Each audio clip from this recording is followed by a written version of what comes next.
Welcome to CEO Money. I'm Michael Yorba. Thanks for joining me. I've got Mike Harshfield, President and COO of BLMG Holdings with us. Mike, welcome to the show. Thank you, Michael. Great to be here. Why is BLMG so focused on sustainability, water management, power augmentation, and replacement? Mostly that boils down to our core ethos as a company. One of the things that we firmly believe in is the notion of wanting to make the planet better than what we received it as. So if we're going to do something in terms of a business, we want to see how we can help either regenerate or at least not degrade the resources that we have on this planet. They are finite resources. And unfortunately, we tend to be using them quite a bit. We're even now bumping up against that tipping point, if you will, where we are using future energy resources that are not replaceable at this point. So it really boils down to what can we do to help make this a better planet, even though we need to utilize different types of resources here. Now, you have new advanced technologies that you're utilizing. Talk to us about that and what's the next generation. Sure. Those newer technologies on both sides of the equation, if you will, both with energy and water management. With the water management side, that's probably the easiest to explain.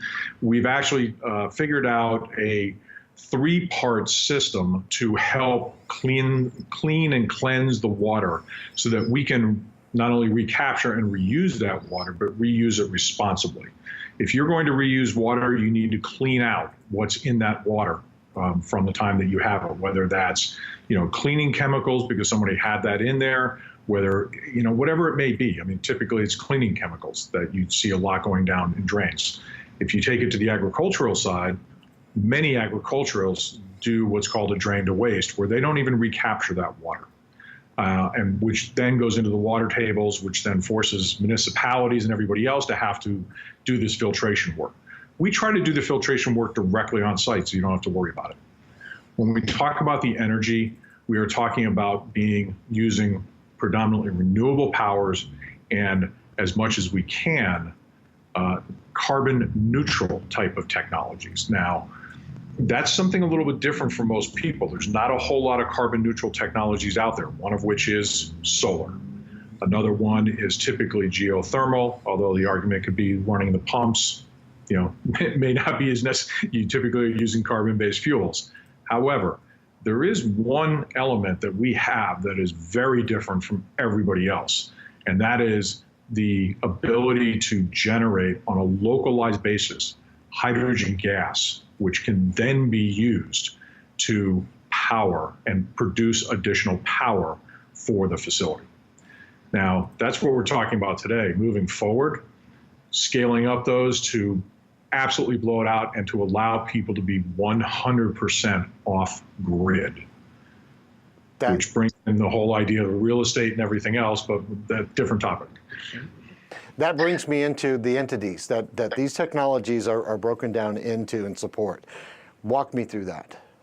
Sure. The first, and let's talk about the energy first. Alluminati is the energy group. And they're working with all sorts of different types of technologies, whether it's solar, geothermal, wind, hydrogen, and so on. They also have to work with energy storage systems, i.e. batteries of some type.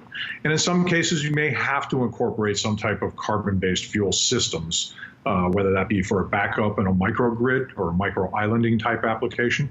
That may have to happen. So Alluminati is very much focused on the energy component for people and really helping them augment or get completely off grid. Venture Verde, which is the real estate arm and land management group, focuses on acquiring the property, developing campuses that then allow people to come in a turnkey situation.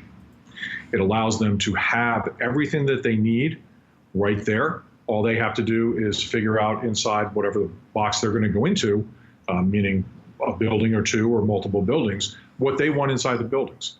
Everything else is taken care of, whether it's water supply, water augmentation, whether it's reuse and recycle of the water, power itself is already there, any back office services that they may need. as well. All of that is incorporated into one singular price that they would pay on a per square foot basis to be in that facility. Now, you've brought out a lot of technology in some variety of silos. It seems to me a pretty easy answer, but I'm going to ask the question anyway. How are you different than any other indoor agricultural facilities? Well, I think it's, let's take it even broader. I don't think it's even just limited to indoor agriculture. I think it's broader than that. It's when you talk about any type of facility and being able to provide these things. What makes us unique, obviously some of the technologies we're talking about, the hydrogen is one. This is not something that even exists commercially today. This is something we are bringing out in the first facility that we are going to be that we're bringing up now. But in addition to that, there's a lot more that can go into this. There's a lot more to be tested. When you start talking about, and I'll give you just a teaser here, Michael. Okay. When you look at creating power on site, you have the ability to potentially switch, and instead of using alternative current, AC power, you may actually have the capacity to start using DC power, which actually reduces your amperage load and then reduces the amount of power you actually need to drive the equipment. There's a lot of manufacturers out there with a lot of the equipment that everybody uses today that can run DC. You just have to tell them you want it to run DC. Not something you can do attached to the grid today. Brilliant. All right, Michael, is there anything else before we close?